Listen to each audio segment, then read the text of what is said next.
to bring you the latest from your counties. We'll be linking up with them later on and, of course, giving an update of what is exactly happening where you are. This is Bizcheck. As I said, we are live from Broadcasting House. Our conversation this morning revolves around cryptocurrency. What are they? How can they be regulated? How can you become a trader? And so much. The person who is helping us through this conversation is Curtis Marvin.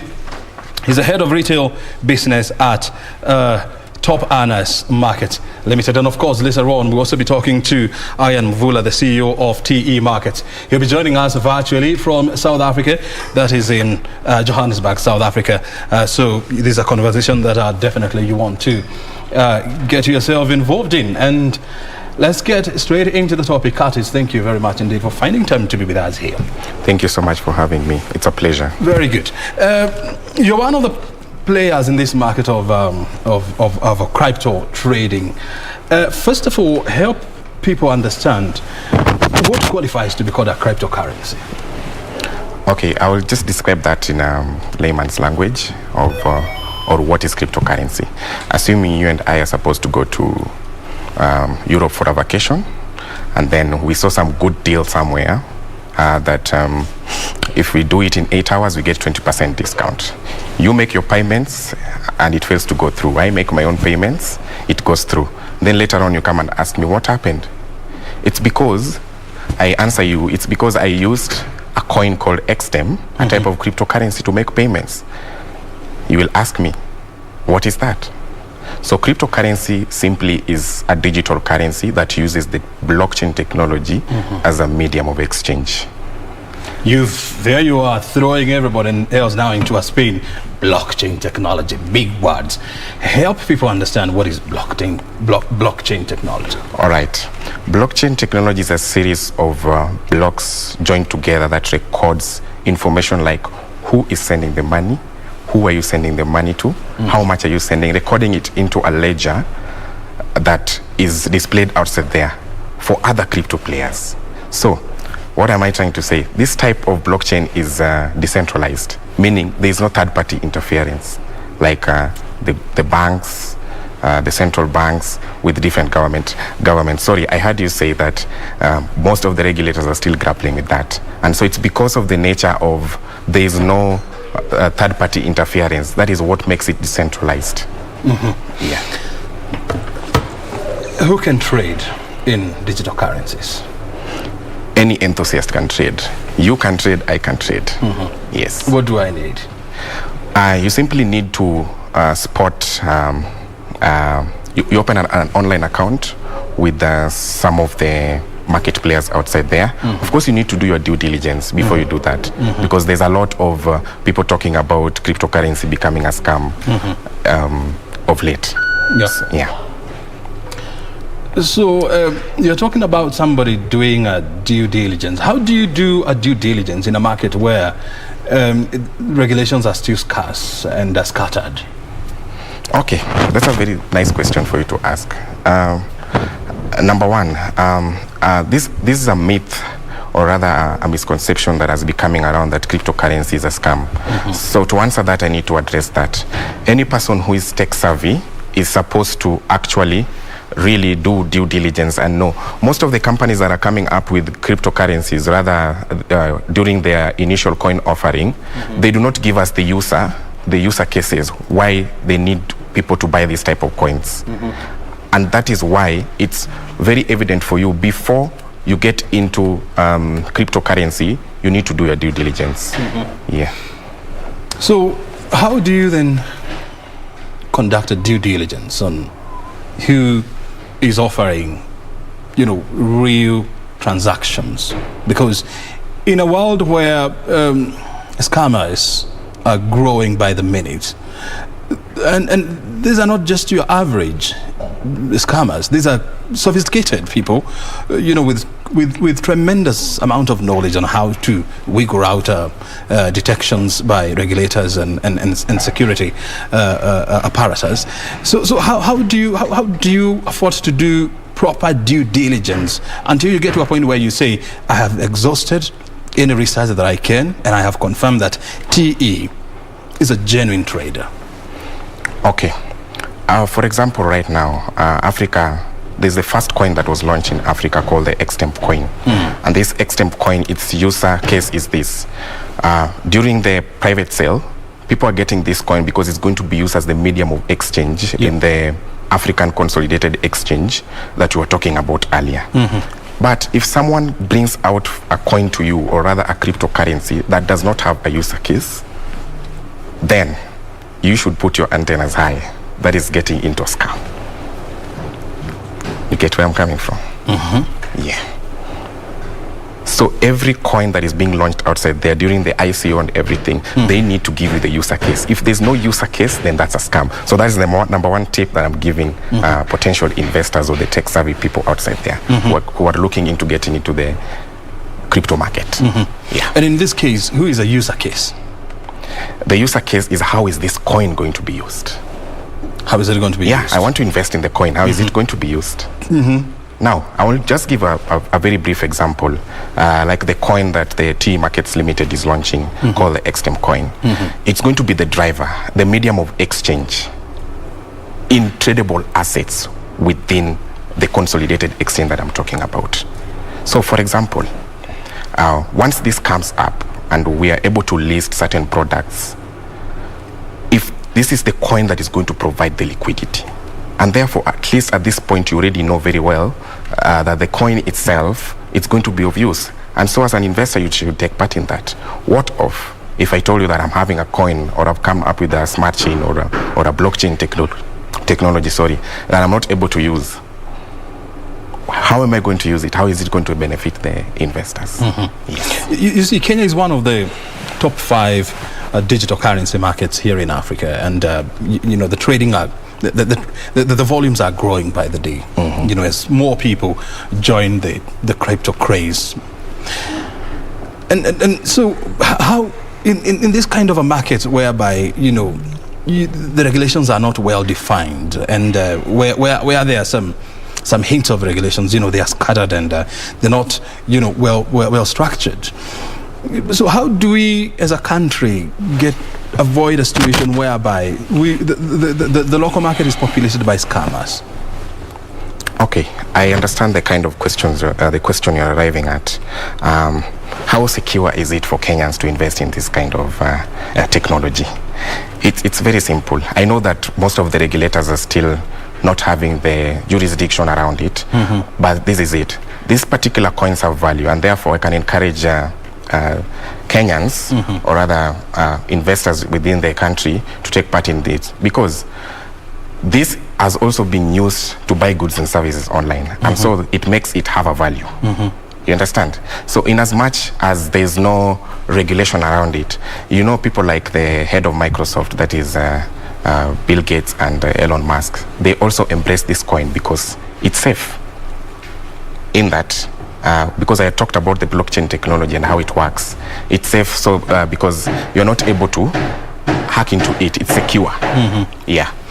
You see, a lot of institutions worldwide, I mean, the fact of the matter is that cryptocurrencies, you know, they're genuine ones. You know, we have cases like Bitcoins, you have Dange coins. So the fiat market is not that you do not have genuine currencies out there that you can trade, make your money or burn your fingers if you're not careful, and prosper. But the question then comes, I know some countries like Sweden and China, you know, they are grappling with the question of coming up with central bank digital currency regulations. So in a country like ours, whereby we are not always the first, you know, to come up with the regulations, we are not always the trailblazers. Is there any way that we can bring some form of policing in the digital currency space? This is a debate that is going to continue for the longest time possible. As earlier mentioned, there is no third-party interference. Even the central banks cannot interfere with this at this point.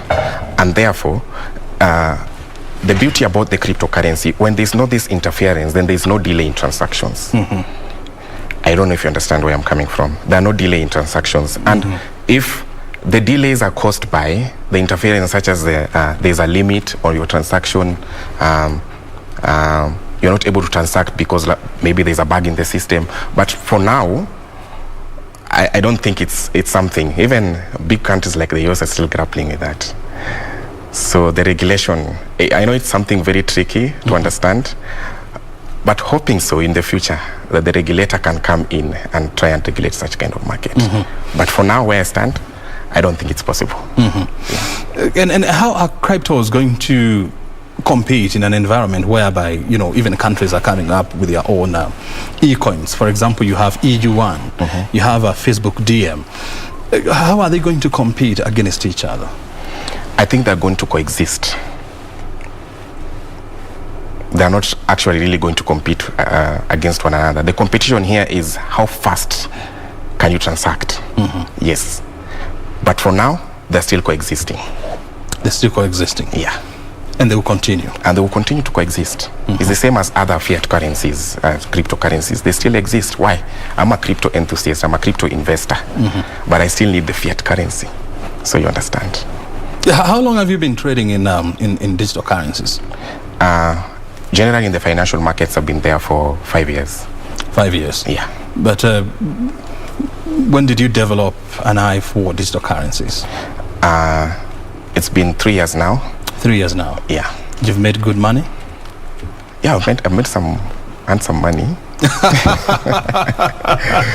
Listen, in 2018, we saw the Capital Markets Authority issuing a warning against investing public, urging them not to fall prey to what was being touted as initial coin offerings. Okay, and that time people are still grappling with the question of what are these things? Okay, did this damping the market somehow? Yeah, it did. And at the same time, it's the same market, the Capital Markets Authority. I saw an article with Kenyan Wall Street that are looking into the crypto space now. Yeah. So, in 2018, they cautioned the public against investing in ICOs. In 2020, they're talking about looking into the crypto space. So, what should we expect out of this? I think we're headed somewhere when it comes to digital currency. That is what we need to look. And as an investor, I'm urging people outside there to get this chance and do their due diligence so that they can be part of this amazing journey. Yeah. Why would you say it's amazing? Because people are looking for investment opportunities outside there, and this is one of them. And it's as easy as just having an online network, having great internet, and you take part in it. Just those three? Yeah, just those three. An online presence? Online presence. Stable internet? Stable internet. What else do you need? The knowledge. You need to invest in the knowledge before you come on board. Let's talk about the knowledge investment part.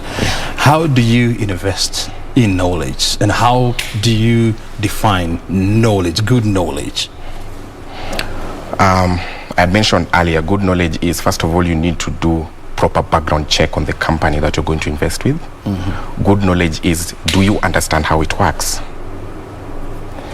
Another good knowledge is, in an event that someone tries to scam you, are you able to spot it from a distance? Are you able to smell it from a distance? So that is some of the good knowledge that I'm talking about that you need to have before investing. So that requires you to have a little bit of financial market intelligence background. Yes. But you know for sure that is not something that you're going to get in a day, in 2, or in a month. That is something that takes, you know, a rigorous training. It takes some time. Yeah. Yeah. So then how do you become... So people should be patient with that. As a learner, you need to be patient so that you can learn before you invest. Yeah. And I think the message that is the people need to be equipped with is, yes, this market is highly lucrative. Yeah. You know, it has some very good returns if you invest wisely. But for you to invest wisely, you need to understand the do's and don'ts of crypto trading. And one of them is to understand, how do you spot scammers from a distance? In your case, how did you get to a point whereby now you can say comfortably, I'm a good trader, I'm making money? Of course, in the financial markets, if I need to, spotting a scammer is very easy. They push too much. If someone pushes you too much, then that is a scammer. Or some people can push you too much, yet they're not scammers. So one thing I need to tell people outside there, in as much as someone is coming up with an ICO, can you please check the background of whoever you're getting into business with? Very good. Yeah. Let's now cruise over to South Africa and talk to Ian Mvula, the CEO of Top Earners Markets Limited. Let's try to get a feel of how the South African market is doing and what lessons we can learn from Kenya. Well, we're trying to work around that, and once we have Ian on the line, we'll definitely go there. But Ian, can you hear me? Ian Mvula, are you there? All right. We're trying to get to Ian Mvula. He's CEO of Top Earners Marketing based in Johannesburg, South Africa. So that we'll be looking at the South African digital currency markets. What lessons can Kenya learn? And are there areas of synergies between these two countries in a bid to move the market forward? But we are talking to Ian. Ian is also a savvy trader, digital currency trader. He's been doing this for the last 3 years. He says he has made his money. He continues to make his money. And so he's encouraging young people, understand this market first before you invest. Do your due diligence. Understand the traders. Understand the coins that are being offered there before you invest. Because as we say in financial markets, the higher the returns, the higher the risks. Is that right? True. Even for digital currencies? True. How did you avoid these traps? First of all, when you're starting to invest, I will not encourage someone to go big, because every day is a learning process. So even in as much as I went through the learning process and now I'm into this, I started small. So we'll just request people to start small. Like for example, the current coin that we are offering right now, you can buy a coin as cheap as $100. Yeah. $100? Yeah. $100 in Kenyan money, that's about almost 11,000 shillings. Yeah. There was a time we saw Bitcoin going all the way to dizzy heights, about 36,000 US dollars, per coin. And people started wondering, look, is this even real? We definitely know there are people who made their money out of these. Then the market crashed overnight and people made huge losses. So even you, I know you're not immune to this kind of swings in the market. But how do you tell that this is the right time to invest and this is the right time to exit the market? Okay. There's something that investors don't understand. If the market crash, you as an investor, you can still make money. When the market is booming, you as an investor, you can make money. Yes, Bitcoin crashed up to around $20-something thousand per coin, right? And currently it has gone back. Do you know the current price today? $44,000. $44,000. Yeah. So people don't understand that even if the market crash, then you are still able to make money, and that is the beauty about trading such kind of assets. Yeah. So this is somebody who bought one cryptocurrency at a cost of how much? When it was starting, or when? Yeah, when it was starting. I think it started at $0.1. One coin was going for like for example, right now, the XTM coin that has been launched in Africa, one coin is going for $1.29. $1.29. $1.29 currently. Yeah. That would classify. That would be about 120. Yeah. Kenya shillings. 120 Kenyan shillings. Mark you, if you buy this coin right now and hold it in future, do you know how much you might have in future? You can never tell. You can never tell. It's not possible always to project these markets because a lot of it, is based on sentiments and projections. Yeah. And projections, sometimes you get it right, you get it wrong. Sometimes you get it right, sometimes you get it wrong. So it's always some sort of a 50% right, 50% wrong. Things can go either way. So we've seen a situation whereby people have also, there was a craze around investing in forex markets, okay? And people burnt their fingers big time because these are sophisticated products that requires, significant amount of trading and knowledge. Here we are now, the world is talking about digital currencies. The die is cast. They are the future of trading. So in a country like Kenya, which by global standards, we still a very small player in this industry, do you see the odds being stacked against us? Not really. Why? This is a space whereby every day there's growth. And the more market players come into the market, the more the knowledge gets into the heads of people in Kenya, for example. So the awareness, we are still at, I would say that Kenya has gotten there, but we're still at the awareness stage. And it's this awareness that will bring people on board to take part in crypto assets.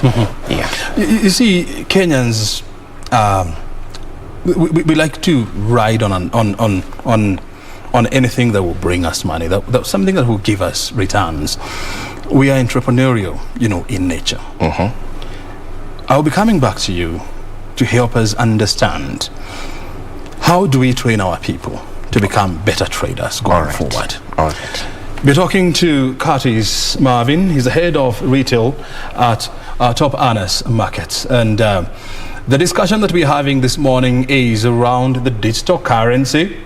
I know a lot of people would want to become digital traders, but what other skills do you need to arm yourself with in a bid to become a successful trader? That is the conversation we are having here. This is Bizcheck live from Broadcasting House. A short break is well deserved, and thereafter we'll be back with more conversation. Stay right here.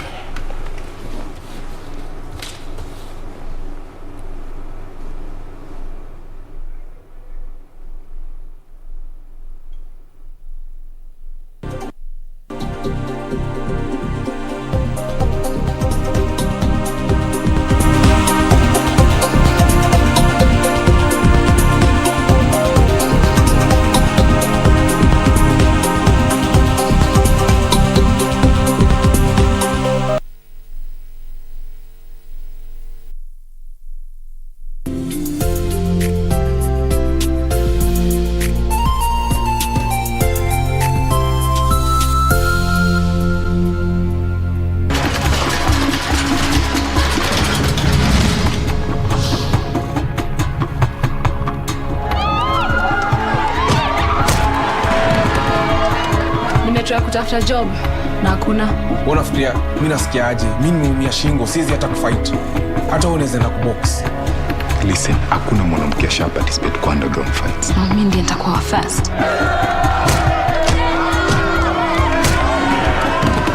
Meleta rent. Unafikiria naweza chukua hizi chapa?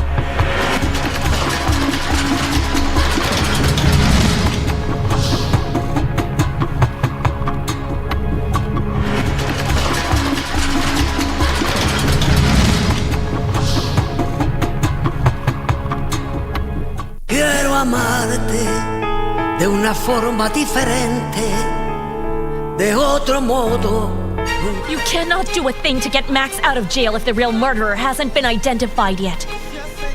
Or you already know the person who murdered Horacio. No, but a guilty party could turn up. You must be feeling so powerful right now. Of course. Even I'd like to be the first one to tell everyone you're still alive. But we both have to just stick to our plan. We can't have Cesar and Lucrecia know that until the right time has come to do so. What's happened? She did sign the divorce papers. Fine, great. What about the land? You need to counter Juliana's land, Paraíso. The trial for the homicide case against Maximiliano Montesinos is now being processed. The first hearing will be held next week and the court will decide whether the coffee businessman in question is guilty or is innocent for the murder of his employee, Mr. Horacio Espinosa, the ex-husband of his sister-in-law, Amaya Serrano. In the meantime, he is still being detained in the maximum security state prison. Quiero amarte de una forma diferente, de otro modo, nunca igual al de otra gente.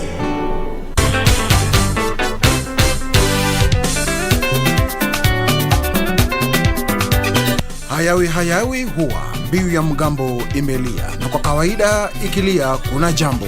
Mgambo uliopo hapa ni rumba kapacha, odemba na sukus. Tutakupromoshea midundo moto ya Afrika, iwe kutoka kaskazini, kusini, magharibi na hata mashariki. Rumba is here in your living room. Na popote ulipo. This is Bridge of Congo. Nzambe ya sambe la kati, ako sambe la nani. Right here on KBC Channel 1. Where?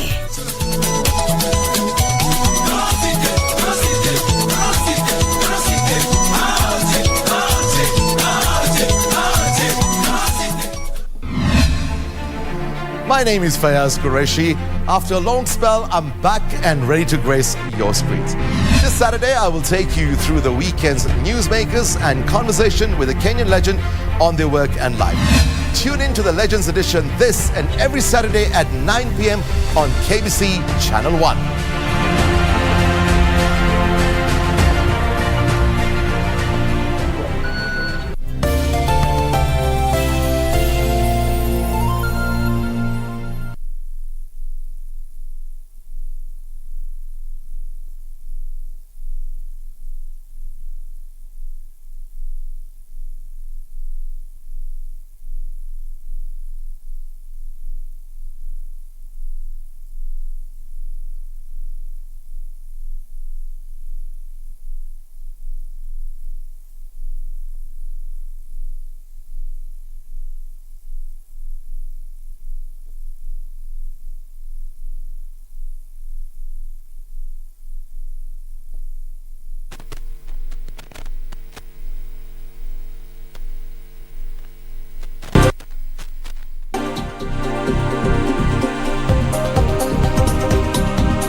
Very good, welcome back. This is a beautiful morning here in Nairobi. Of course, the sun is out, so somehow things are looking up after such a very cold and unusual winter here in Kenya for the last 3 months. And of course, the conversation here is also brightening up your morning. We're talking about cryptocurrency and how to equip you with the skills that you need to become a savvy trader in this sophisticated market. And helping us with this conversation is Ian Mvula. He's the CEO, he's the CEO of Top Earners Market Limited. He's based in Johannesburg. We are trying to connect and link up with him so that he can give us some insight on how the South African government is going around regulations around this market. And of course, Curtis Marvin, he's a Kenyan. He's here in Kenya, definitely. He's actually here in studio. We've been having a conversation with him. He's the head of retail at Top Earners Market. Ian, before we went for the break, I wanted to find out, Kenyans, we love to be entrepreneurs. Talk about the quail business, we'll get into it. The craze now in the agriculture sector is a hash avocado farming. There was a time when everybody jumped into poultry farming, dairy farming. So history has proved that we all want to get into some form of business to make an extra coin. This is a new market. It's quite sophisticated. I mean, the digital currency market has been with us for less than 10 years. And so a lot of people are still yet to understand the do's and the don'ts of digital currency trading. From where you sit or from where you stand, what would you say are the do's and don'ts for anybody who is trying to get into this business? Okay, thank you so much, Brian, again for this chance. I will start with the don'ts. Don't get into this kind of market unless you understand. And the key word here, unless you understand. So if you do not understand, please don't. Don't. Or rather, if you don't understand, get the education. Get the information. Get the information. And ensure you get the information right. Right. And the proper information. Proper information. The do's, as you've said. You only have one don't. That is the only don't I want to tell people as of now. Yeah. You could be having more? I could be having more. Like? For example, do not be lured into the scammers. Another don't is ensure you as a player have the right amount of investment. The right amount of investment. Yeah. What is that? Starting capital. When you're investing in this, let people not lure you into starting with the small amount of capital. I'm not discouraging Kenyans out there who cannot afford. And when you're talking about small capital, you're talking about amount of how much? Less than $100. Well, talk about Kenyan shillings. So that's about 10,000 shillings. That's about 10,000 Kenyan shillings. 10,000 Kenyan shillings with proper risk management. You can take part in this venture. The key word here is proper risk management. Yes. So how do you employ that? You employ that, never risk more than 1% of your initial capital. More than 1%? Yeah. And more than 1% out of 10,000 shillings, that would be 100 bob? Yeah. When you bring in the concept of margin and leverage and everything. So that's like 100 bob. That's 100 bob. Yeah. So do not risk more than 100 bob of the 10,000 shillings that you plan to invest. And remember, all these parameters come in with the kind of money you have. If I have 1 million shillings, I should not risk more than $1,000. That is 100,000 Kenyan shillings when taking part in the financial markets. Those are the three don'ts. Those are the three don'ts. Let's go to the do's. The only do that I want to talk about is, are you looking for an extra source of income? Then do it. And everybody is looking for an extra coin. Yeah. Do it. Take part in the investment. So, there must be somebody out there who is watching this program and wondering, I mean, so how do I get to the right platform? How do I equip myself with the best skills? How do I connect myself with the right people, okay, so that I do not burn my fingers? What advice would you have for this kind of a person? The advice I would give them is one. Look for the right people. There's the internet there. You can learn from there. In the internet right now, you go and search for legit, let's say, legit platforms to trade on cryptocurrencies. You will find them listed. And for Africans like us, in fact, we've come up with our own coin currently, which is the XM coin that is going to be used to drive the African Consolidated Exchange. I mean, go through the white paper, read everything, and then you'll know whether it's legit or not. And you see, let's be honest here. I mean, this kind of information that we are talking about here, that you need to equip yourself with, the kind of documents that you need to read, even as you go to the internet, because internet is a market for everything. Yeah. You can get anything and everything. Anything and everything. Anything legit, anything fake. Everything is out there. So this is not, you're not talking about your average thinker.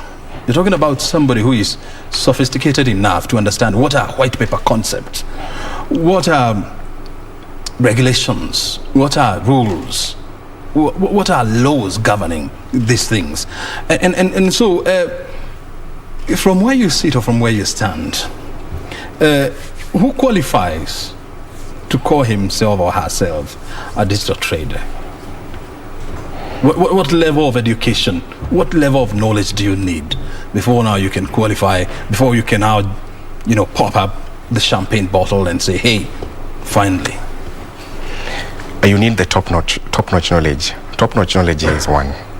You need to at least take 6 months plus trying to learn what is here. 6 months? 6 months plus. Plus? Yeah.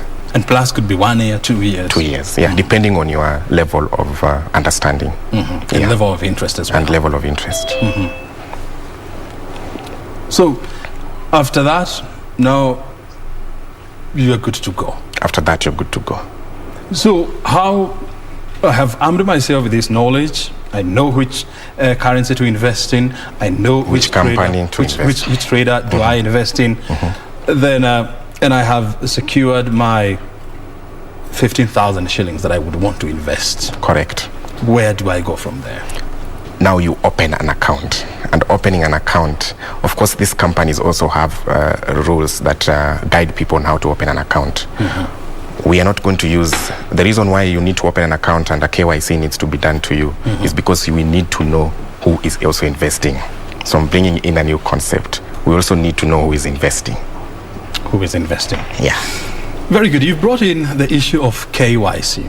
And KYC is Know Your Customer. It's a concept that is used widely in the banking industry, whereby banks will do a background check on who you are, what kind of a customer you are you likely to default on your loans, before they embrace you and become your customer. Now, here you're about to do a KYC for a company that is not, first of all, regulated by any law. So how do you do that? Okay, you get in there, and remember when I started about the user case. This coin that the company needs you to come and invest on, how is it going to help the society in terms of business? How is it going to help you as an individual? And all this kind of information you get them through the documentation. And these documentations can be verified. Do not get me wrong. Most of the financial companies that are bringing out this kind of digital currencies are somehow regulated somewhere. Somehow regulated. We might not have all the concept of regulation under the digital currency, but different governments have regulated businesses to take place in the ecosystem. You understand? You need to know whether this business actually exists. Is it legit? How do you do that? Doing your background check on the documentation that I've talked about, and even consulting regulators. Yeah, then, how do you consult regulators about a business that is not regulated? Now, for example, tea markets where I work, they came up with a coin, right? And I want you as a person to invest on that coin.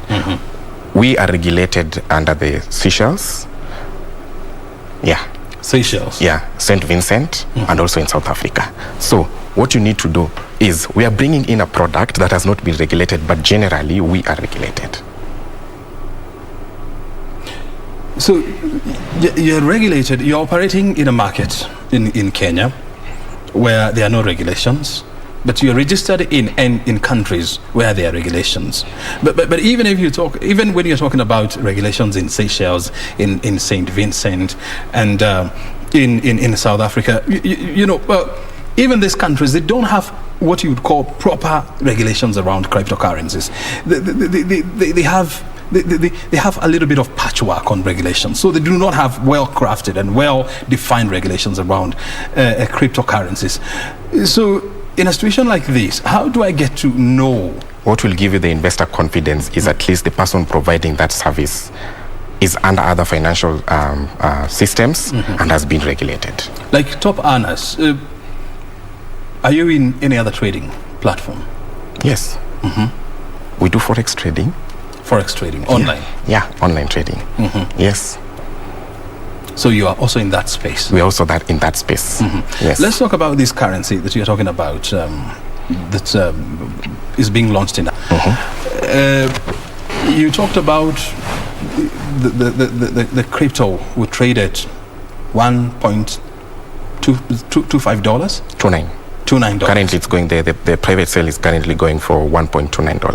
$1.29. So how this currency is tradable in how many countries? We are connecting Africa to the entire world, so it's Africa based currently, and even we have investors who have bought the coin from US, Europe, name them. Yeah. Where is the coin domiciled? It's in Africa, but it's going to be listed under the Binance Smart Chain. Binance? Yeah. And so when you talk about Africa, Africa is not a country. Africa is a continent made up of more than 50 countries with diverse cultural backgrounds, diverse regulations, you know, different governance styles. So where are you domiciled? In which country? South Africa. So you're domiciled in South Africa? That is Johannesburg? Yeah. Yeah. And have you started trading in South Africa yet? Yeah, currently, as I've mentioned, the coin is still undergoing an ICO, so the private sale is still ongoing.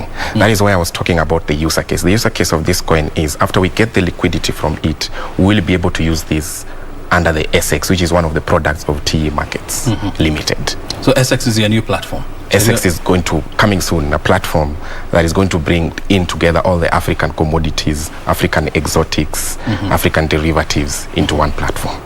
Yeah. So here we are.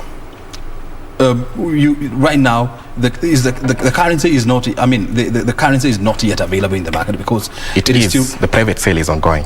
Oh, the private sale. This is the private sale. Private sale, yeah. It is not open to public yet. Not yet. Not yet. Yeah. When do you plan to open this to public? We have 12 days to go for us to go public. For you to go public. Yeah. And so when you talk about private sales, what exactly do you mean? It's more of an initial coin offering. Private sale is it divided among the team members.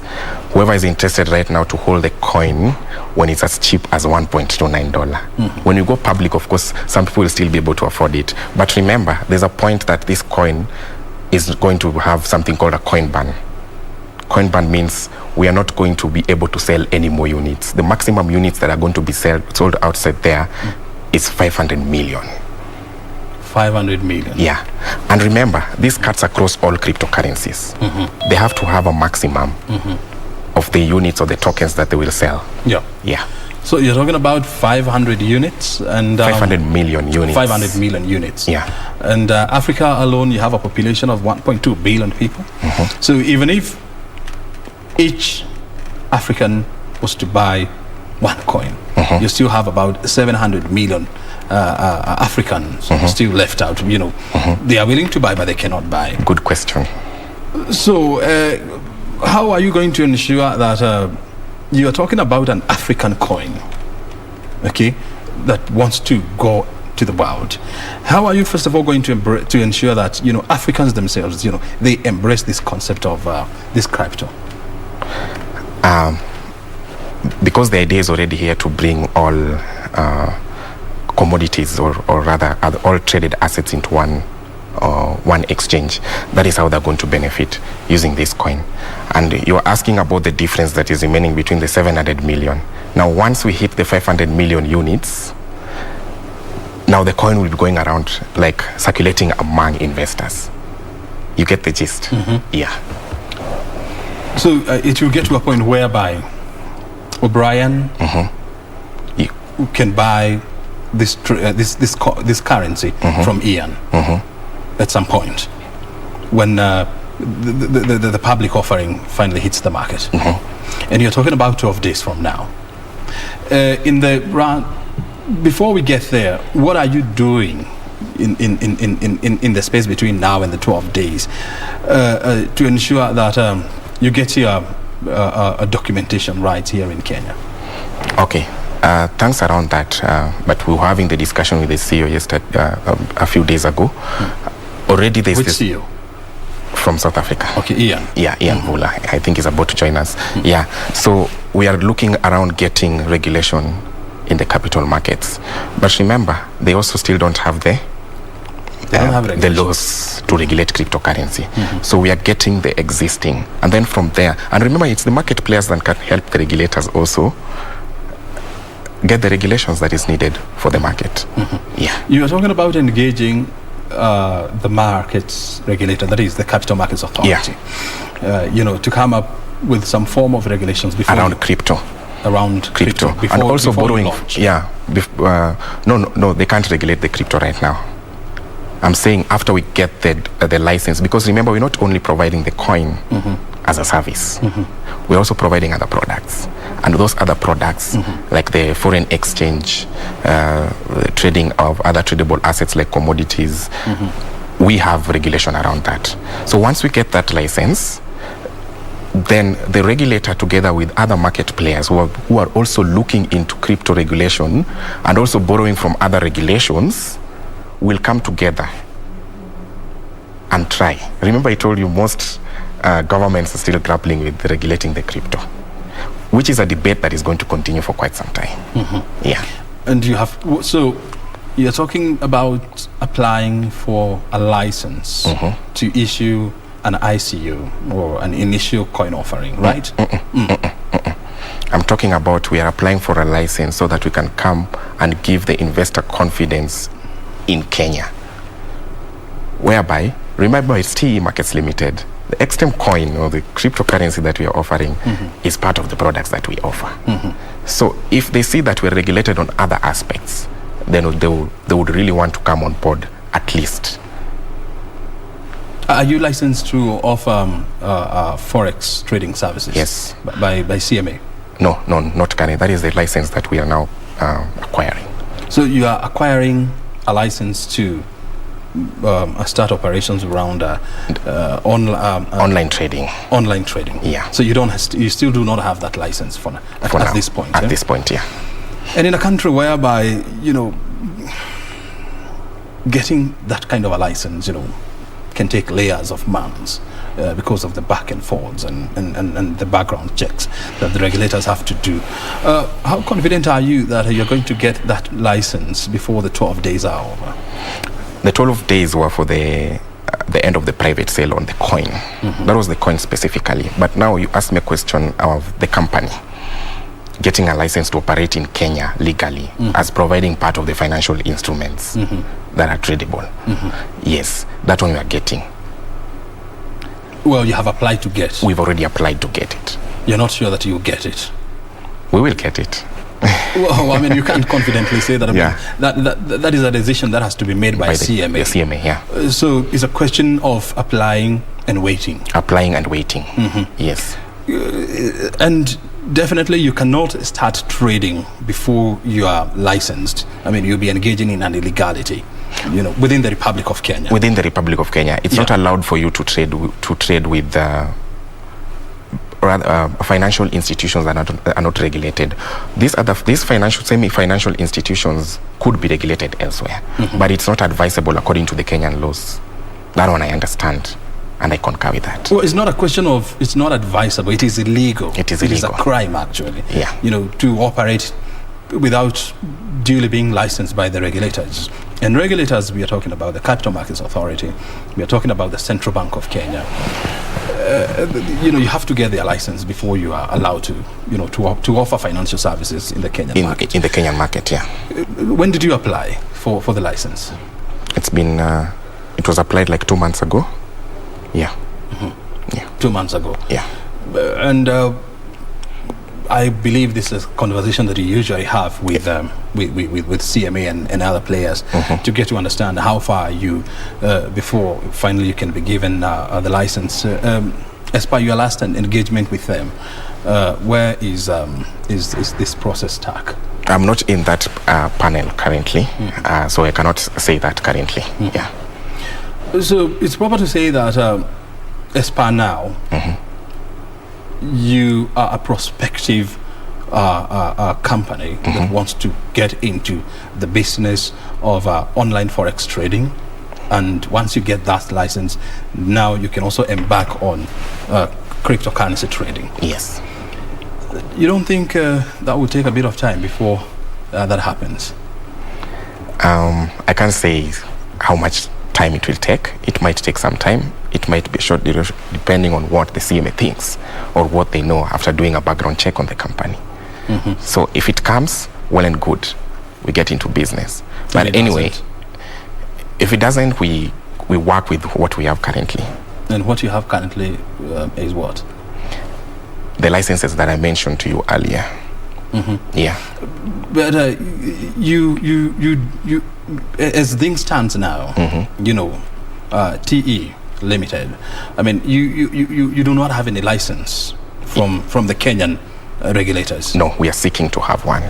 As things stand I'm right saying, now, we don't. as things stand now, Yeah. you're not regulated. I mean, you're not licensed to offer any business in online forex trading or in cryptocurrencies. So what are you doing in the interim? Creating awareness of the XTEM coin that has been launched. Yeah. We are trying to create awareness currently. Yes. So that in an event that we get the license, boom, we're ready to go. You're ready to go. Yeah. Listen, we're discussing the issues around cryptocurrencies, the future of digital currencies here in Kenya. And Curtis Marvin is the head of retail at Top Earners Market. He's been with us for the last 1 hour or so, helping us understand the concept of digital currency and how best, you become a qualified investor in digital currencies. Let me tell you this. I have interacted with this concept of digital currency. It's not a walk in the park.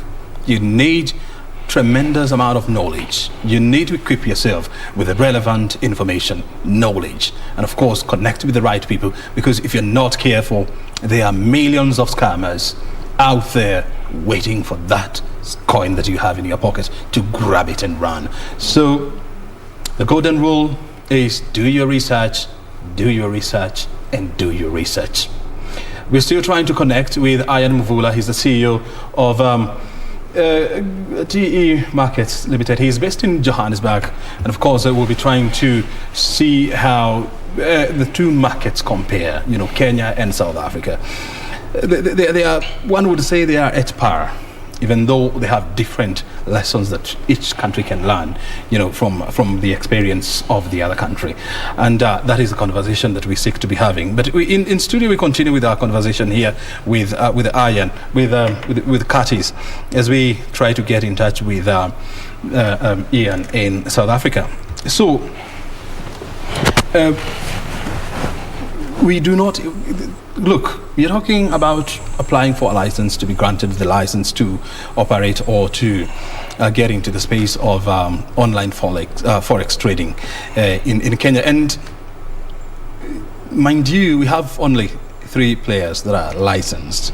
So that tells you it's not just a walk in the park. And for sure there have been many applications, but CMA have so far managed to grant license to 3 players only. You want to become the 4th one.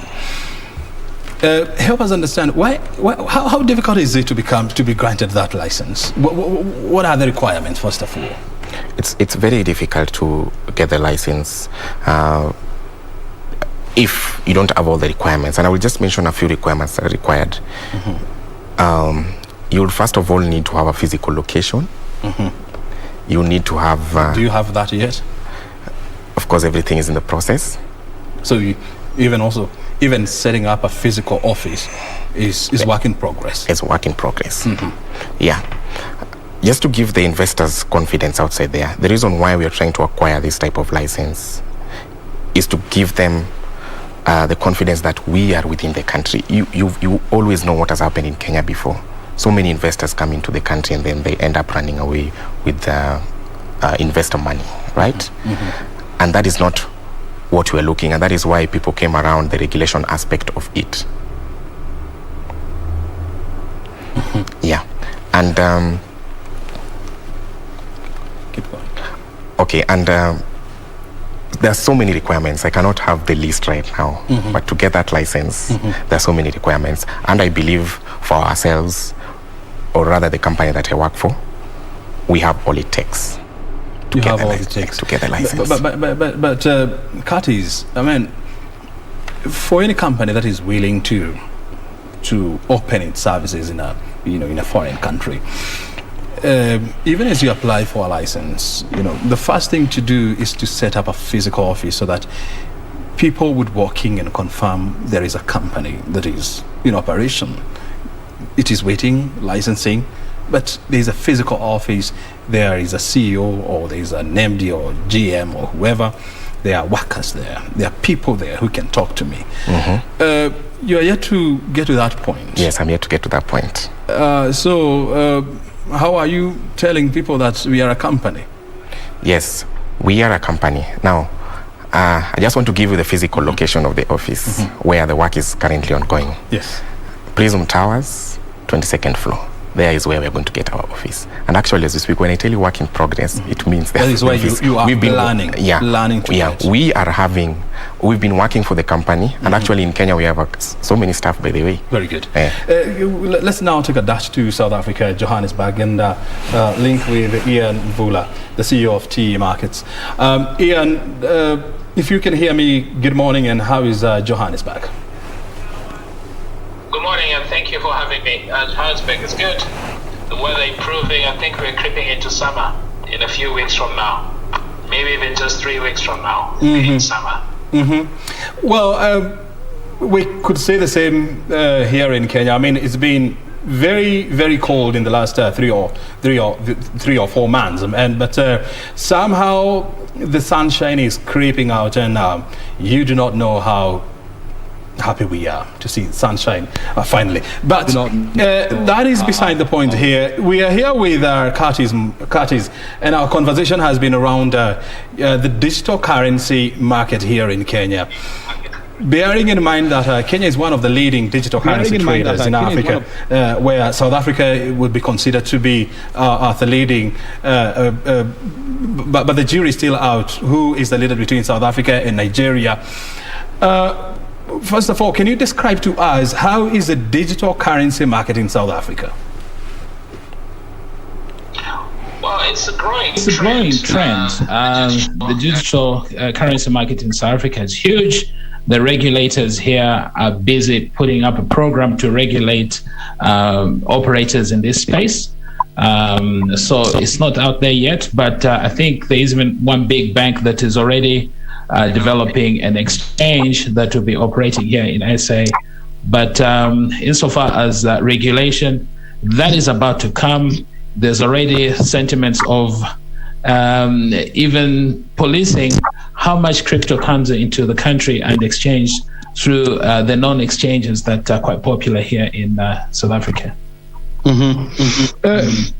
You were talking about, and this is the same scenario here that the regulators are grappling with on how to craft regulations around these fast rising or fast developing. It's not easy to regulate crypto. Remember, once upon a time, even the insurance industry was not regulated. So then, the regulators came up with regulation at some point, and that's many, many years ago. And I think we're not even born yet. But digital currencies and the crypto space has become a fact of life.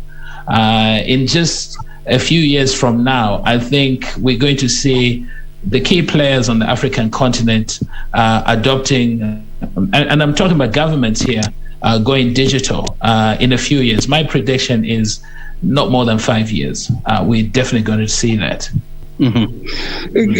Last month, we saw the South African Reserve Bank governor, I don't know whether I'm going to pronounce this right, but Leseta Kanyago, if that's how you pronounce the name, said that they have embarked on a feasibility study to try and come up with a concept on how this market is going to be regulated. And of course, he said that this is not going to be 1 month, 2 months. It's going to be a long-term process.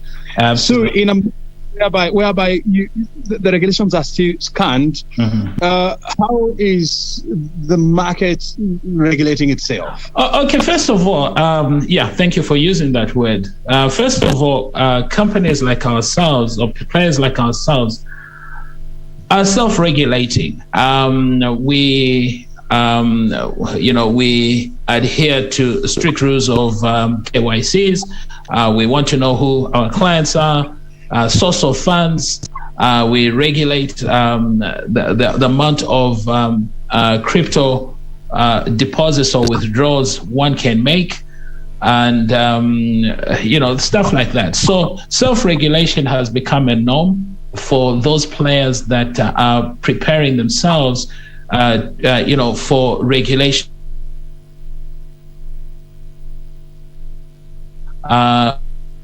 When the regulator opens the door. So self-regulation is the norm, is the buzzword, and I've seen many, including the big boys like Binance, they themselves are self-regulating. Up to some point, we've all been just cyber-based operations, including big players like Binance. But the point is, we're now going to the space of going into brick and mortar office space and looking out for the regulator to open doors for us to to submit our credentials, and it's an ongoing process.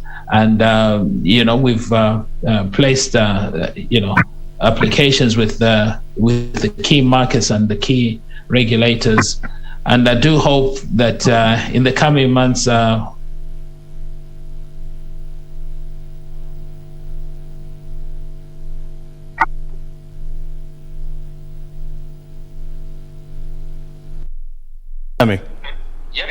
Yes, I can hear clear. Well, I think we're having a challenge there with the connection, but I think Ian line. Ian, you are talking about self-regulations, and there are risks that comes with self-regulations because he who pays the piper calls the tunes, and in a market whereby you are left to regulate yourself, you're talking about embarking on know your customer or KYC model. But how do your customers now get to know you? Well, it's all about relationship building, quite frankly, because that end part is all about relationship building. And once the relationships have been built and you've presented yourselves as a self-regulated player in the market, and the clients have comfort in that, you are able to offer the services that which you provide, and as long as you can deliver what you say, you'll be able to operate okay. And so we're in that space, but regulation is to come, and I think that is the way to go. When that will happen, no one knows. But as far as what people should do now, I'd heard you guys talk about the do's and don'ts. I can say part of the don'ts is don't be left out. And what do the do's? Do acquire some crypto, because crypto has become a fact of life. Whether people like it or not, that is what the future is going to be. There's been massive adoption going on all over the world. We've seen big institutional investors jumping into the crypto space and acquiring a lot of crypto as an asset they believe will give good returns. So don't be left out. Do acquire a lot of crypto. And one of them is obviously that which we ourselves are promoting at the moment, the XTEM. Mm-hmm. And before we even go to the currencies that you're promoting, I mean, look, even in South Africa, whereby the financial market and the banking sector, is more developed than in many African countries. It's more sophisticated. It's much bigger than most African markets. You have banks, discouraging their clients from investing in cryptos using their platforms. How do you see a situation whereby traders or providers of cryptocurrencies, are you seeing a situation whereby they are likely to partner with banks in the future in order to open up this market? Yes, like I said, there's massive adoption going on, and banks might say, "Hey, you know what? We're not allowing this group of players to participate in crypto." But you should understand, first of all, the concept of crypto is a currency that operates in the cloud. Okay, now the original concept of a crypto was just a peer-to-peer remittance mechanism, so to put. So now, if that is operating in the cloud, and people are able to transact amongst the peers themselves, and are able to transact, do transactions within the normal traditional space, without these two being connected. It's very difficult to say, hey, you know what, we're not going to deal with you. How else will you know unless you bring them on board, and unless you set up some kind of a mechanism where there's communication for you to know what this group of people are doing in the cloud space. So quite a difficult situation that we find ourselves in. But banks, regulators, countries that are now thinking forward, they're saying, hey, you know what? This thing has become a fact of life. We might as well bring this space into, the traditional space. We might as well start regulating that. We might as well take the people that are self-regulating very serious, because they're providing us the data, the credentials for us to be able to, to come up with a study on how this field, it should be regulated, so to speak. So I think that is where we are at the moment. Ian, all about innovations, they come before regulations. They precede regulation, governments and regulators, to ensure that, their citizens are not exposed. And even if they are exposed, they see those loopholes. Almost all over the world, countries and central bank regulators, are still having a challenge, crafting solutions to regulations around the digital currencies. But help us understand here, how do we then ensure that even as we plan to develop regulations, there is some form of regulations in the industry. There is responsible trading within the ecosystem. Well, I hope I understand what your question is, or what you're trying to say. But look, responsible trading is what I myself and my team, we've been promoting for quite a while. We do not recommend people to go and borrow money from, for example, a loan shark to come and invest in risky opportunities, for example, forex trading, or even investing on the stock market, let alone investing in crypto. So being a responsible player in the market, we don't recommend that. In fact, we do occasionally make sure that in our training programs, we do educate people to understand that they just need to find a seed from perhaps savings or some kind of income, and then be able just to grow that seed trading the risky markets. Trading crypto, forex, and all this is extremely, extremely risky. And so those of us that are in the market and have been doing this for quite a while, we do educate our folks not to go out and be reckless traders and reckless investors. But even if you say that, there are people that are not going to tell you their source of capital and where they got it from. And you will find that people go out and borrow heavily to go and invest in a risky,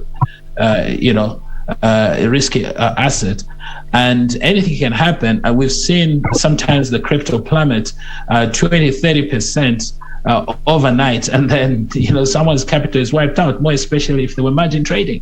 So I hope I did answer your question, because I didn't quite clearly understand what you said, but that's what it is. Well, I think you made a proper attempt there to respond to that question. And the other issue is this. I know TE is in the process of acquiring a license to start forex, online forex trading here in Kenya. No. We're establishing the first African consolidated exchange. And that license is for us to operate the exchange. We've acquired a company in Estonia that is already licensed in Estonia. And so we're just beefing up that licensing for Ian, are you there? For us, yes, I'm here. Can you hear me? Yeah. Can you hear me? Yeah, now you're back. Keep going. Yeah. So I was saying, look, we've acquired a company in Estonia that is already licensed, and we're comfortable in that space because that licensing covers our operations in Europe. In Africa, we're looking at a few key markets that that have opened doors for us to get licensing, but our license is for us to operate an exchange as opposed to just forex trading, as you put it. Well, it includes the dealing desk and all that, but that's the space that we're going into. And so it's an exciting time. Ian, just a minute. So the license that you want to apply for is for a digital currency trader? Well, not necessarily for a digital currency trader. Well, there's so many different permutations in the or licenses that one can obtain. But the one that we're seeking is for us to operate an exchange, and this exchange will enable us. What kind of an exchange? It is a digital exchange where, of course, the good old forex trading will be traded, indices, African exotic currencies, cryptocurrencies, and the like. And that is what the exchange will be able to offer. But currently in Kenya, there is no license for digital currency trading. I mean, the only digital license that you get is for forex trading. Yes. In Kenya, it's only for forex trading, but in Estonia, it does allow us to trade in digital currencies. Well, but you want to operate in Kenya. I mean, how are you going to ensure that you get a license to operate in Kenya, bearing in mind that you cannot get such a license? Well, look, we are going to apply for what is applicable at the moment. When the doors open for digital currency in Kenya, then that aspect of... Sorry? Have you applied for licensing? Yes, that is in the process. We will be announcing shortly when that takes off, and when the licensing is off, we will be able to announce that. So as we stand now, you have not submitted any application for a license to Capital Markets Authority here in Kenya? It's in the process, sir. It's in the process. It is in the process, but you haven't submitted any document. No, it's in the process. The answer is in the process. It is in the process. Yes. So document submission to CMA is in process. Yes, it's in the process. In the process. Yes. Very well. That's the right. That's the response. It's in the process, sir. It is in the process. Ian, I have tremendous, knowledge on regulations around this kind of product, in the Kenyan market. In a situation whereby right now there are no regulations, and so you're not likely to get any license anytime soon for operating a digital currency product. So that is likely a long time before you get the license to operate here, right? Okay, your audio is not so clear. But if I'm hearing it correctly, like I said, for every jurisdiction that we are applying and the licensing applications are in process, there are different permutations as to what we can apply for. In Kenya at the moment, yes, we can apply for forex, indices, and so on and so forth. But in other jurisdictions, like I said, like Estonia, we can apply for digital currencies and other instruments that we're going to have in different jurisdictions. Mm-hmm. But that is for operations in Estonia, not in Kenya, right? No, in Kenya it's a different application as to what you can have in Estonia. You're aware that you cannot use an Estonian. Yes, that I'm very much aware. Like I said, the licensing is for operations in Europe. The one that we're going to have in Kenya will apply to what the regulator will permit us to do in that particular jurisdiction. And so what we're going to have in another jurisdiction is for that particular jurisdiction. So we're going to separate the bananas from the oranges and the mangoes from the apples. And before I let you go, what is the future of digital currency here in Africa? Well, like I said, there's massive adoption going on at the moment. I predict that in the next 3 to 5 years, we should see some governments going digital themselves. We should see a lot more large operators, the big brands, adopting digital as a means of transacting and a means of them doing commerce, whether online or offline. I think that is what is going to be the future like all across the continent. We've seen that happening in other parts of the world, and I think that is what's going to happen here. And the beauty of it is that, according to research by Trails and Bison, is that 80% of central banks in the world, they have embarked on some feasibility studies to just try to understand how they can launch their e-currency going forward. And this is likely to give a significant boost to digital currency, not only here in Africa, but around the world. Well, Ian, I have to let you go. Thank you very much for finding time to be with us. Enjoy the sunshine of Johannesburg. Thank you for having me. Thank you for having me. Thank you so much. Thank you. Cheers. Bye-bye. Well, that's Ian Mvula, CEO of Top Earners Market, joining us live from Johannesburg in South Africa. And of course, now we're back here in studio as we wind up this conversation around digital currency. And we've been talking to Curtis Marvin. He's the head of retail at TE Markets. What are your final remarks before I let you go? Okay. My final remarks are that I just wanted to address the myths and the facts around cryptocurrency or the digital assets. Now, we've heard a lot of people say that it's a scam. Now, I want to address what a scam is. You, as a tech-savvy person who is getting into the digital currency space, needs to do your due diligence. Just the same way we've had that discussion before. Another thing, people say that the digital currency is not environmental friendly. We had a lot of topic around that some time back. But the mining of the coins use a lot of electricity, which is, I don't know how they relate to it, but it's not safe for the environment. Now, even other currencies, people in the offices, they use a lot of electricity. Producing those physical money, they use a lot of electricity. So we should not base our mind that cryptocurrencies are not safe because they're not safe for the environment. Another thing is the illicit activities that are going around by the use of cryptocurrency. I would need to address that and tell investors outside there, it is not the coin that is doing these illicit activities or using this type of dubious means. It is the people taking part in that. Just the same way in other currencies. I can take part in illicit activities using other currencies. So those are the three things or the three myths around cryptocurrencies that I wanted to address as we end this show. Yeah. Very well put. The trade itself is genuine. Digital currency is happening. We've seen some of the leading conglomerates in the world, like Tesla, saying that they're in the process of embracing digital currency in their payment platforms.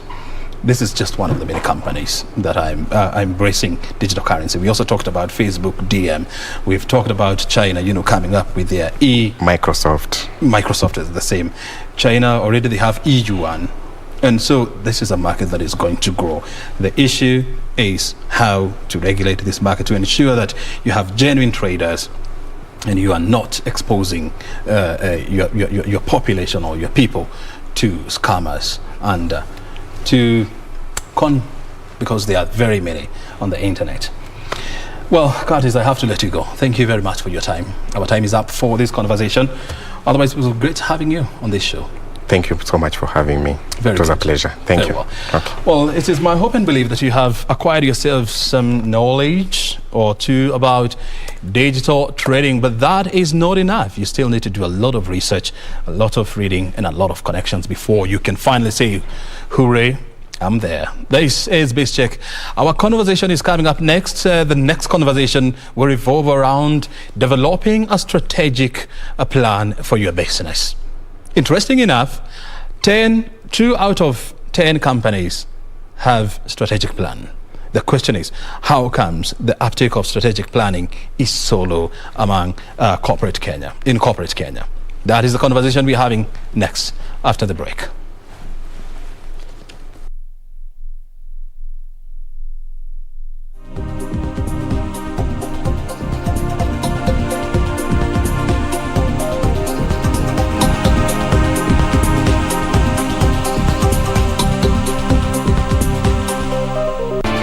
Do you have a news story to share with KBC? Get in touch swiftly on email newsroom@kbc.co.ke, call 0723 892 654 or 0734 780 124.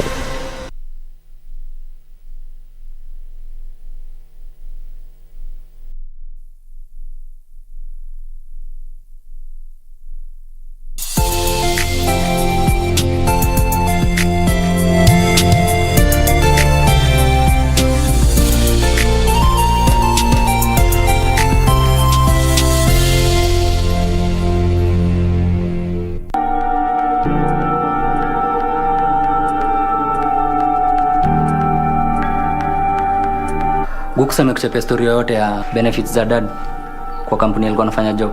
Could it be that Ken named you next of kin? Because why else would they be calling you? Wendo kuzi mamako mwenye alikuwa next of kin wa Joyce. Mbona? Wewe unaitwa na mume wako? The house is up for auction too.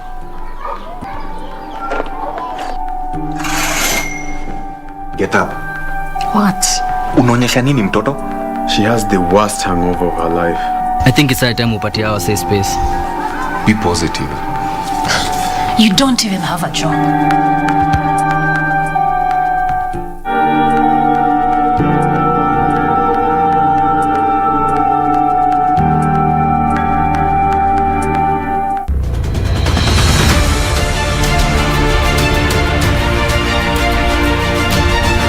Visa vya ugonjwa wa malaria vimepungua kwa asilimia kubwa nchini Kenya kutokana na mikakati madhubuti iliyowekwa chini ya uongozi wa Rais Uhuru Kenyatta.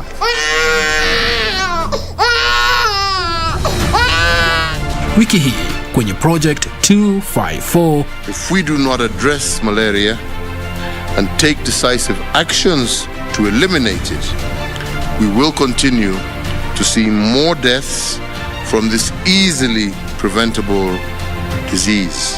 Kwa ajili ya kutumia ile neti, wengine kama mimi naitumia vizuri na naona ile mambo ya magonjwa kwangu nyumbani sio sana.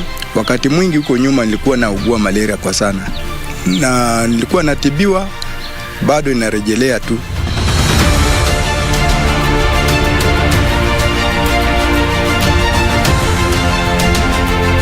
Wiki hii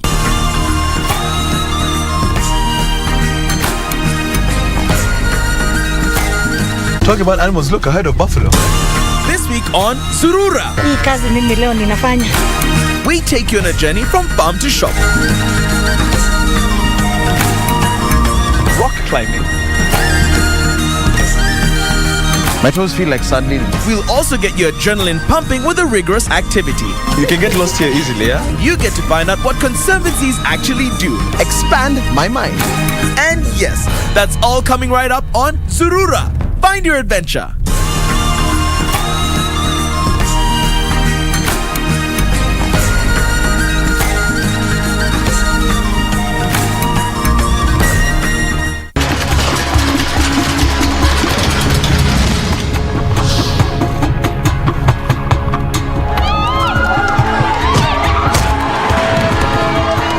Nimetry kutafuta job na hakuna. Unafikiria mimi nasikiaje? Mimi nimeumia shingo, siwezi hata kufight. Hata wewe unaweza na kubox. Listen, hakuna mwanamke asha participate kwa underground fights. Mimi ndiye nitakuwa first. Nimeleta rent. Unafikiria naweza chukua hizi chapa?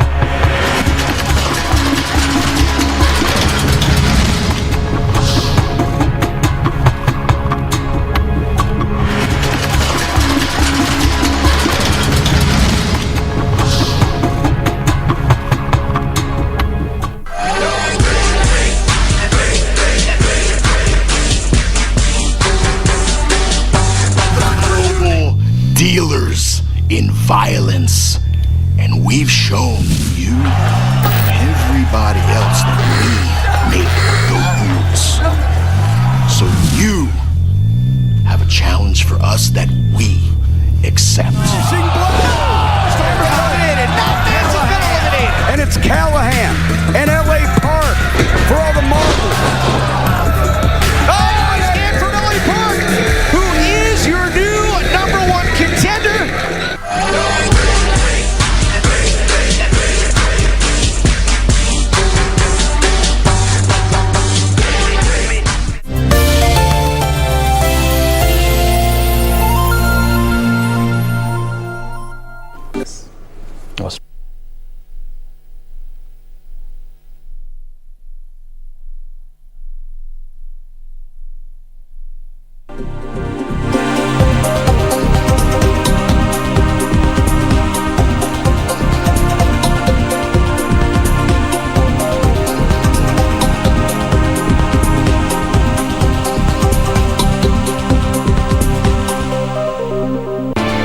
Do you have a news story? Welcome back to hour 2 of Bizcheck, whereby time now to shift gears and do a radical a crossover.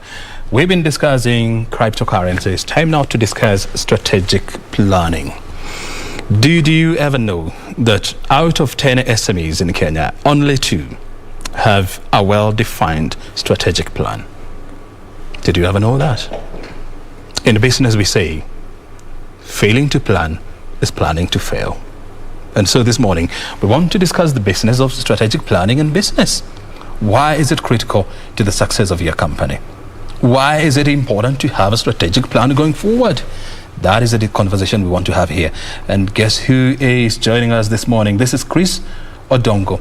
He's the CEO of Wild International. This is a strategic planning business company, helping SMEs, helping companies, to come up with proper strategic plan. Thank you very much indeed, Odongo, for joining us. And I must appreciate your would you call this a shirt with this very nice African print? Yes, this is an African shirt with an African print, and we are very passionate about advocating for the relevance of the African person in being part of defining solutions for their own problems and also contributing to solutions in the global arena. Very good. Yeah.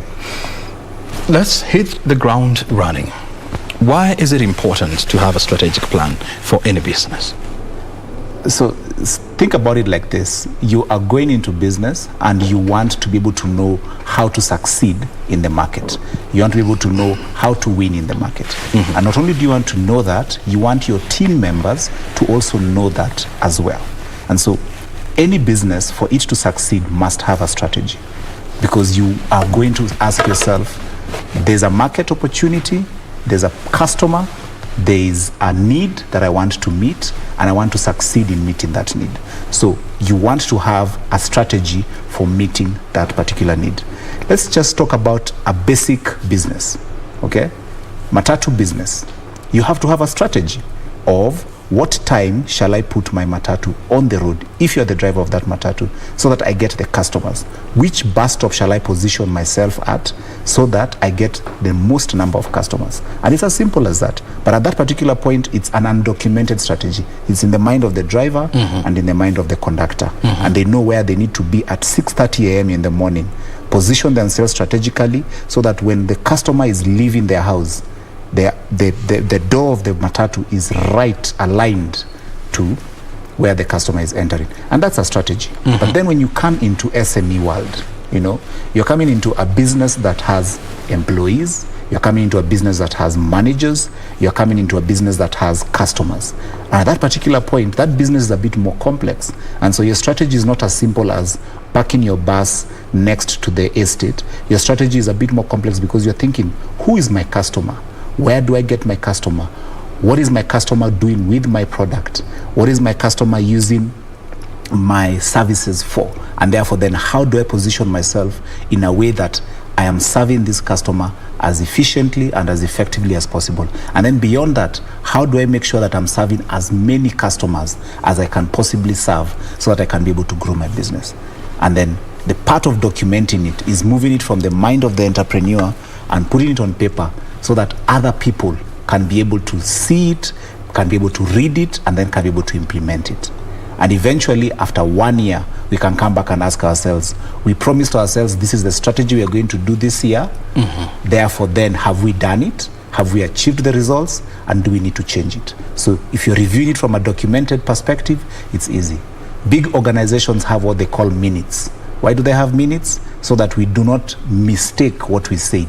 We know what we said, we went and did it, and we can come back and review and ask ourselves what results it gave us. What are the factors to consider for any business that is planning to develop a strategic plan? So if you're planning to develop a strategic plan, the factors you need to consider is, what is my market opportunity? What are my products and services, and what are the needs that I'm meeting for my customer? What is my capability internally? What are my strengths and weaknesses that allow me to be able to go after that market opportunity? And then finally, what is my goal? What do I want to achieve in the next 3 years, in the next 1 year? So that then I'm looking at moving from where I am to where I want to go to be able to achieve those particular goals. Yeah. There's an emerging school of thought that believe that a strategic plan, somehow they limit a company when it's come to exploring other growth opportunities. Because you have a strategic plan that was developed in 2013, 2014. Now we're in 2020. So how do you develop a strategic plan that is responsive to the changing nature of business?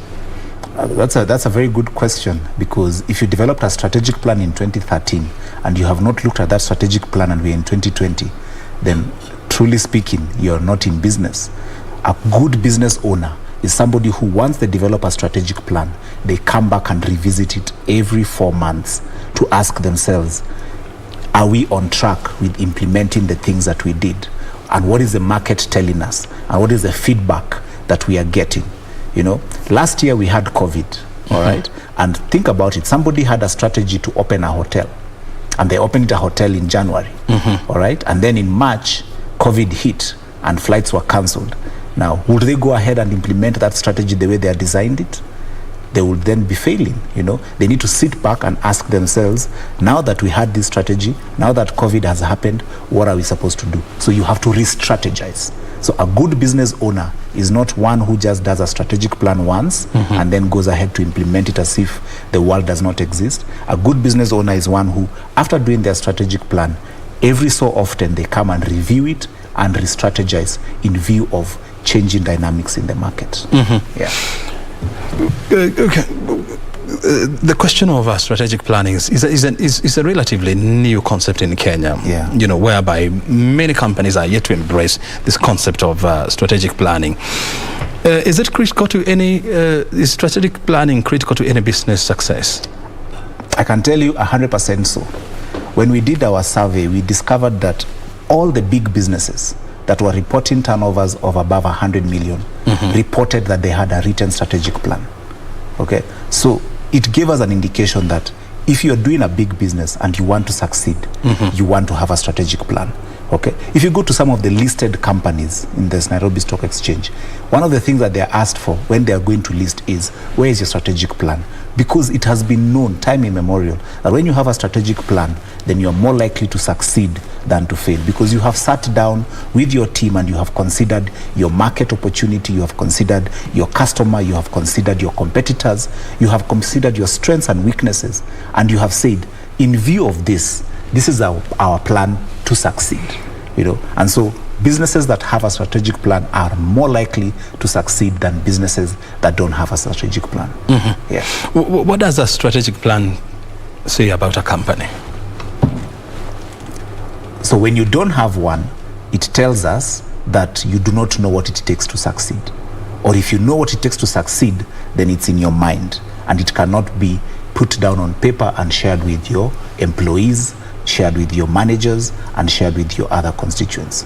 When you have one and it is written, it tells us something about your company. It tells us that you're organized. It tells us that you know what you want to do. It tells us that you know where you want to go. It tells us that you know what it takes for you to succeed, and that you are confident that you are going to defeat your competitors in the market. Because some people will tell you, if I write my strategy, then my competitors will copy it. But guess what? A lot of the listed companies in the stock exchange have their strategies written, put on their website, and publicized. And we don't see them being defeated by their competition. In fact, some of them are succeeding despite their competition. And it's also proper to point out that, having a strategic plan, is not a bullet to succeed or to success. Yeah. You need to have a strategic plan that is centered around people. A strategic plan that is owned by the people. Yeah. And the people I'm talking about, your employees, and your customers. Because we have many companies, that had brilliant strategic plans, but they failed. Yes. So how do you develop that kind of a document? So, to be very categorical, your strategic plan needs to be centered around your customer, your customer's needs, and how your company is meeting those customers' needs. If you do a strategic plan that is not centered around your customer and your customer's needs, then you're most likely going to fail. Because at the end of the day, the customer is king. The customer wants something from your company. The customer wants something that you must be able to supply. If you're not able to supply whatever it is that the customer needs, then you're going to fail. And that's the first and primary place. Now, beyond that, there are many other issues that will arise that will impact a business's success or failure. And we've seen many businesses that had relevant products and services. They had an idea of who their customer were, but when they failed to have proper corporate governance, for example, the businesses failed. When they failed to have proper marketing strategies, the businesses failed. When they failed to have a secure source of raw materials, the businesses failed. But at the end of the day, where you start with your strategic plan, you must start with who is my customer, what are the needs of my customer that I am serving, how many customers exist in the market that we need to serve, and therefore then how do I position myself to be able to serve more and more of those customers. And what you're right about is you need to include your employees in developing that strategy, because then they're able to bring their ideas, they're able to bring their wisdom, they're able to bring the experience as you're developing that strategy. Obviously, you also need to talk to your customer, because when you talk to your customer, then he's able to tell you or she's able to tell you, these are my needs and this is how your company is meeting my needs. According to the study that you did, and many other studies that have been done, included by World Bank and IFC, 80% of SMEs in Kenya who are aged between 1 year to 5 years, they do not have any form of strategic plan in place.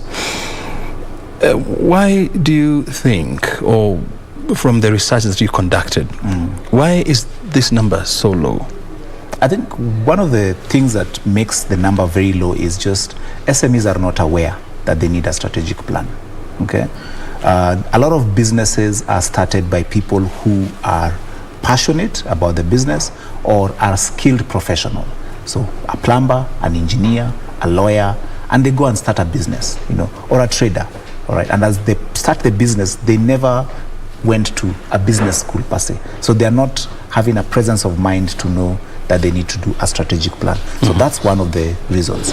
People just don't know that they need to have a strategic plan. And that's part of the reason why we are here, to try and publicize and to tell people that a strategic plan is going to help you to succeed and you need to have one.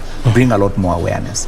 Another reason why people don't do the strategic plan is it costs money to engage a consultant to help you to develop a strategic plan. All right? And so if you're going to sit somewhere and ask yourself, do I pay for a consultant to help me develop a strategic plan, or do I pay salaries, or do I pay rent? You have to make a trade-off. And I'm encouraging our viewers to think about a strategic plan as an investment. The same way you'd go and buy a truck to boost your capacity is the same way you need to be able to invest in a strategic plan to be able to boost your chances of success in the market. I mean, you've rightly put it. I mean, a strategic plan is not just a document that can be developed by anyone. I mean, it takes tremendous amount of expertise, you know, and knowledge and people to come up with that kind of a document, and so it costs money. Yes. And in a situation whereby access to funding, access to capital is a big challenge for SMEs. Even your Dongo, I mean, you have a business 2-3 years old. I mean, you're struggling with issues of financings. Yes, you're struggling with the issues of capital. What would you invest first? Is it in the commodities that you're selling or in a strategic plan? So, you know, it's what you'd call the proverbial chicken and egg question. Okay, do I go and buy an asset and then deploy it to serve my customers, or do I go and talk to Wild International, Chris Odongo, help me to think through what to do in my business to succeed? You know, and in our experience, what we have seen happen is we meet business owners and they come and they say, I need capital to do ABCD. And in 1 hour of sitting with them and talking to them about their business, we're able to reorganize that need of, I need capital to buy XYZ, to, if I am able to position my product and my services in this manner in the market, I'll be able to generate the money I need to actually do that. And so we've actually helped businesses move from, I don't have access to capital, to, I am going to talk to my customers, get them to buy more and more of my products and services, and then I will use that money to be able to finance my business. We actually say that one of the sources of capital for your business is with your customers. If you can be able to sell more and more products to your customers, then you can actually be able to finance your business.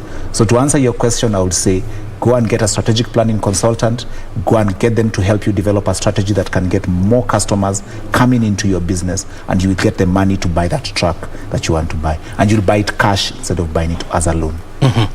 Is it lack of knowledge on the importance of strategic plan that hinders so many companies or so many SMEs, you know, from implementing their strategic plans, or why the big apathy? So it's one, lack of knowledge. So I don't know that I need a strategic plan, and then I can't put a path of from a strategic plan to money in my account. Okay, I can see from a car, if I buy a truck, to money in my account, because somebody will come and hire that truck and pay me cash. But I can't see from a strategic plan to cash in my account. But what we are telling you is that we have developed a way for you to be able to actually see from a strategic plan to cash in your account, so that then you can trace, if I do this with my company, I will actually be able to get money into my business, and when I get money into my business, I'll be able to achieve my dreams and my goals. And it's there. There's a very clear path from plan to money. How much would it cost a company, you know, a small company, to develop a strategic plan on average? On average. So if you go out in the market, it can cost you as much as 100,000 shillings. 100,000 shillings? Yeah.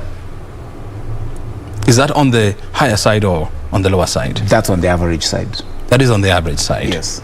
So it could go as high as millions of shillings? It goes as high as 10 million, 30 million for big companies. Yeah. So if you come to us, it will only cost you 25,000 shillings. Yeah. And you and me, we know that not many companies, not many SMEs in Kenya can afford even 25,000, even 20,000 shillings to do a strategic plan. So how do we equip SMEs with this kind of knowledge, bearing in mind that they face tremendous financial challenges? So one of the things that we are doing as a company is we are developing an online portal where SMEs should be able to go and actually be able to develop their own strategic plan. That one is work in progress, and we're going to be launching it later in the year.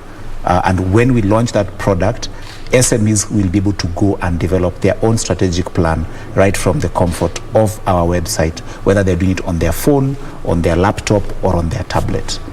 and that is going to be available at a much cheaper cost. Yeah. Is there any way or any partnership that a government can create with SMEs to help them craft strategic plans for their business? Because there is. Any good government would want SMEs to thrive, because they are the future conglomerates. Yeah. And I think for that, we'd like to really just acknowledge the effort that the government of Kenya has made towards supporting SMEs. We have a project which is called the Kenya Industrial and Entrepreneurship Project. And in that project, government of Kenya, in partnership with the World Bank, is offering for 250 SMEs in Kenya the opportunity to be able to get their strategic plans paid for and subsidized by the government and the World Bank.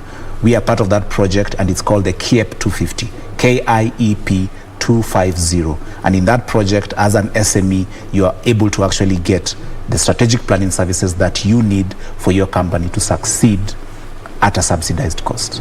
Who qualifies to be among the 250? So for you to qualify to be among the 250, you need to be amongst the, number one, the government areas of the Big Four agenda. That is housing, food, healthcare, manufacturing. Once you're in the Big Four agenda, you need to be turning over at least 50 million shillings every year. Okay, so these are 50 million shillings. Yes, 50 million shillings every year. That is not a small company. That's not a small company. A company with a turnover of 50 million shillings. It means that your monthly turnover is about 3 million shillings. About 3 million shillings, yes. So no, it's not a small company, but it is an opportunity for that kind of company to be able to get a subsidized strategic planning service by the government. There's another project within the Kenya Industry and Entrepreneurship Project that is supporting startups. So these are companies that do not have any turnover, all right? And they're actually also getting the planning services in terms of business planning and business What do you mean, a company without any turnover? So these are startups. A company that has just started, that is less than 1 year old, they're also getting support. So those ones are getting to also craft their strategic plans. Yes, they're also getting support to craft their strategic plans. Yeah. And how does one qualify for that? So that one is very simple. You go to the Kenya Youth Employability and Opportunity Project. That is KYEOP. When you go into the website for KYEOP, then you're able to apply as a young person, as somebody who owns a business, and you'll be able to get the support you need.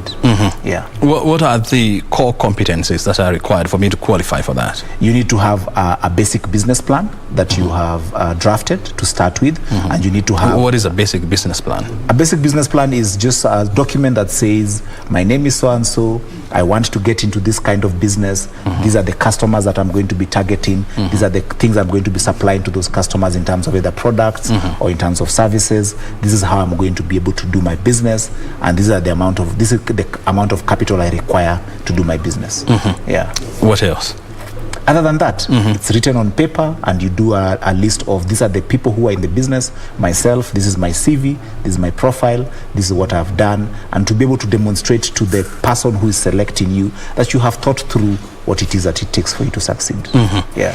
And the other qualification is that you must have all the relevant licenses. No, you don't need to have the relevant You don't licenses. have to? No. You just have to have all the relevant documents that prove that you're a Kenyan citizen. This is a government-sponsored project. Yeah. So, but how would you have a business without... you are a startup. Oh, this is for startups? This is for startups. Okay. Yes, this is for startups. Remember, you asked me about, you said 50 million shillings is too much. Yeah. What about startups? Or what about businesses that don't have that turnover? Those ones are, the threshold is much, much lower. Yeah. And they are covered under the KEOP. They're covered under KYEOP program. Yes. Let's talk about the KYP 250. Yes, the KIEP 250. KIEP 250. Is a collaboration between World Bank and the government of Kenya. Yes. Targeting SMEs in the Big Four agenda. Yes. So yes, here I am. I'm interested. Yeah. I know I can go to the website and register, but what else do I need in order you for obviously me to need to be registered. You obviously need to show us a record of your accounts to prove that you have the turnover of 250 million. So you need to produce. So you some must audited have accounts. proper bookkeeping. Yes, in you have to place. have proper bookkeeping in place. You definitely need to give us a profile of your managers and a profile of yourself. You need to give us a brochure of your company. You need to give us your website. You need to tell us who some of your customers that you have served are, and to be able to demonstrate that you're actually in business and that you're actually doing the work that you say. So this is a company that has been running, and therefore they're able to demonstrate those things with ease. You need to be able to show your premises, where you're located. You need to show how many employees do you have, and whether these employees are on a full-time basis or on part-time basis. You need to be able to show that you have certain policies in place, some basics, not necessarily all the way to the top, but that you are an organized house. Yeah.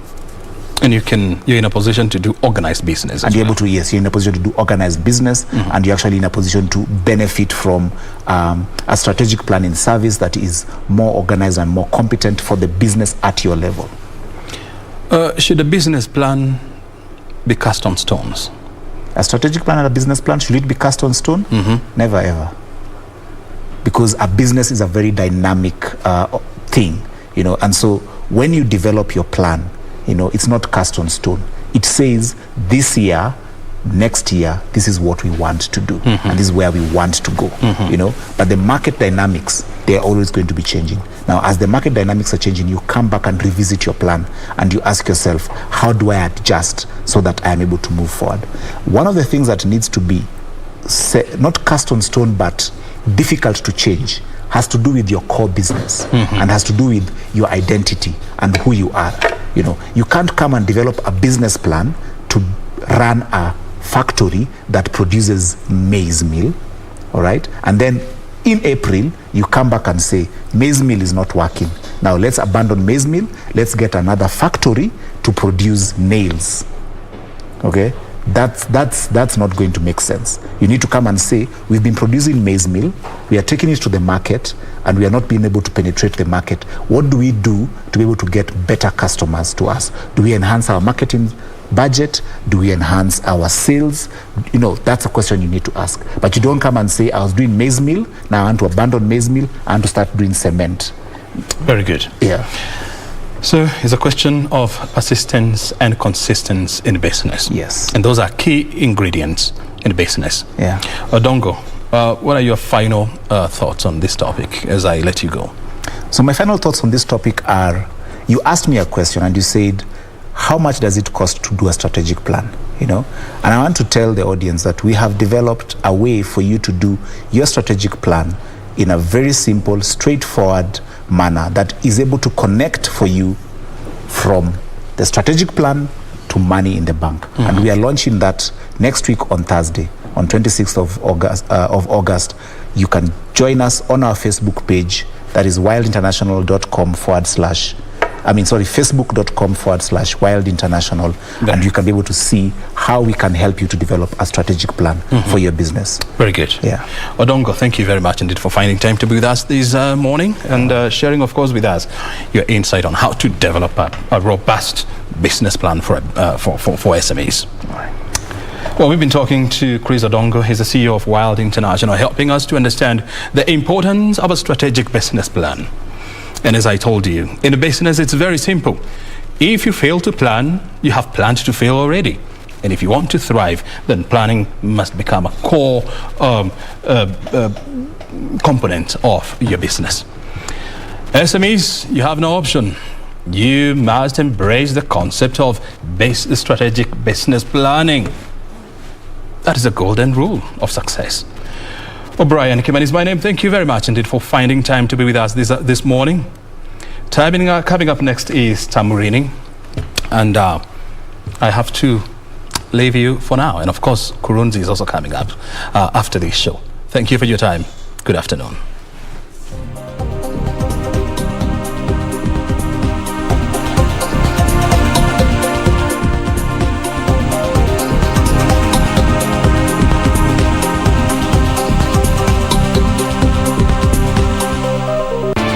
Do you have a news story to share?